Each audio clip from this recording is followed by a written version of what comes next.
संयुक्त राष्ट्र संघ के इतिहास में पहली बार हिंदी में भाषण दिया भारत के विदेश मंत्री श्री अटल बिहारी वाजपेयी ने। मैं भारत की जनता की ओर से राष्ट्र संघ के लिए शुभकामनाओं का संदेश लाया हूं। महासभा के इस 32वें अधिवेशन के अवसर पर मैं राष्ट्र संघ में भारत की दृढ़ आस्था को पुनः व्यक्त करना चाहता हूं।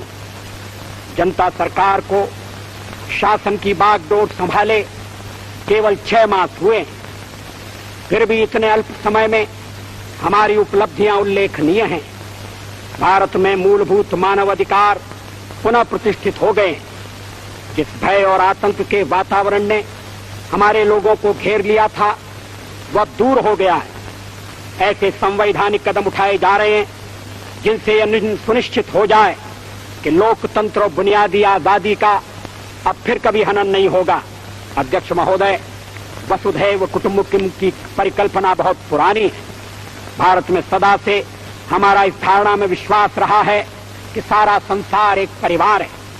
अनेकानेक प्रयत्नों और कष्टों के बाद संयुक्त राष्ट्र के रूप में इस स्वप्न के अब साकार होने की संभावना है। यहां मैं राष्ट्रों की सत्ता और महत्ता के बारे में नहीं सोच रहा हूं। आम आदमी की प्रतिष्ठा और प्रगति मेरे लिए कहीं अधिक महत्व रखती है। अंततः हमारी सफलताएं और असफलताएं केवल एक ही मापदंड से नापी जानी चाहिए कि क्या हम पूरे मानव समाज, वस्तुतः हर नर नारी और बालक के लिए न्याय और गरिमा की आश्वस्ति देने में प्रयत्नशील हैं। अफ्रीका में चुनौती स्पष्ट है। प्रश्न यह है कि किसी जनता को स्वतंत्रता और सम्मान के साथ रहने का अनपरणीय अधिकार है या रंगभेद में विश्वास रखने वाला अल्पमत किसी विशाल बहुमत पर हमेशा न्याय और दमन करता रहेगा। निस्संदेह रंगभेद के सभी रूपों का जड़ से उन्मूलन होना चाहिए।